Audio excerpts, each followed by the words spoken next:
Hello and welcome to this chapter in our ongoing series of tutorials that will help you get familiar with using Corel's VideoStudio Pro X2. In today's short lesson, I'm going to show you how to use the audio timeline. VideoStudio Pro X2 contains two tracks for audio in the timeline. One is designated for music and the other for voice narration.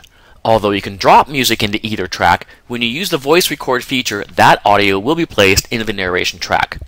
But that doesn't mean you can't bring in more than two soundtracks. VideoStudio Pro X2 has up to 7 video tracks. Any video you add to a video track will retain the audio built into it, and although you can't add audio filters, you can still adjust the volume levels. You may also split the audio off any video clip into an empty audio track, giving you the ability to add audio filters and create J and L cuts.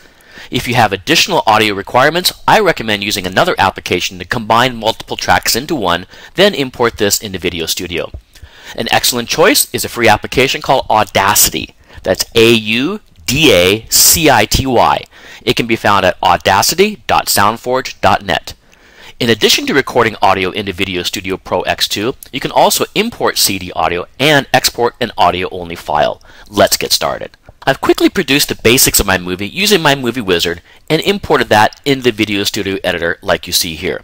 The only audio this movie contains so far is the audio already embedded into the video clips themselves. Let me quickly play the video clips that contain some audio so you can get an idea of what to listen for later. They're basically electrical generator and hot air balloon blowing noises. Not too exciting though. Alright, let's now add a soundtrack. Now I would love to import audio from one of my hundreds of musical CDs, but since this is going online, I prefer not to have any artist lawyers come calling. Therefore, I will use one of the many royalty-free clips that come with VideoStudio Pro X2. The first thing you want to do is select the audio tab up at the top here. And as with almost anything else in VideoStudio, all my options will instantly show up, in this case for audio. You'll also notice the huge library of included clips. Anyone can be previewed by selecting it and hitting play here. I kind of like that one. Alright, well, let's just grab it and bring it down to our track, making sure it starts at the very beginning. Now, if your clip needs some quality editing, you can select the audio filter icon here, select any of the options you want, add it, which means you can add multiple filters at the same time, and many of these have options that you can do additional settings. When you're done, just click OK. You can also return to this window at any time to make any further adjustments. Also, if I go from here and select one of the video clips that have audio embedded, this is where I hit the split audio option that allows me to break off any of the audio from within a video into an empty audio track. Alright, now if I scroll to the end, we see this clip's a bit too long. That's okay. We can simply select it, grab the end of it, and it'll actually snap to the nearest clip end. But now it also ends abruptly. It doesn't fade out. So let's see if we can fix that. Let's go to our audio view by clicking the audio view icon here next to the timeline icon. After a few seconds, the actual audio waveforms are also displayed, so you can make adjustments accordingly. And this red line here has a very technical name. It's called the rubber band, basically because of how it behaves. And as soon as I get my upward facing arrow, I can click anywhere I want to drop in a control point and then move any of the control points up or down to increase or decrease my volume. Let me play this back so you can hear the change.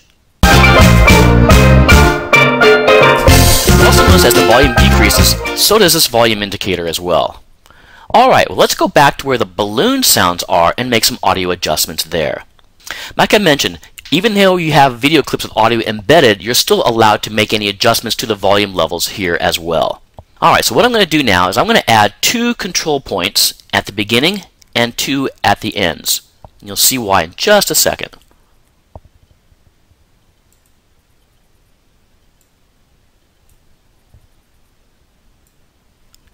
Like so. So now our music will actually drop down to 0 while the balloon sounds are playing and then return back to normal. Let's make some adjustments here, because if you remember, these balloon sounds start and end abruptly as well.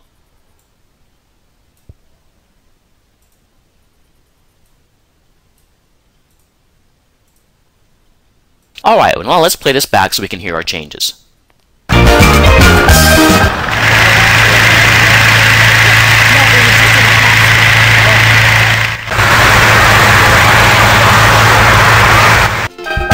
Well, there are the basics for using audio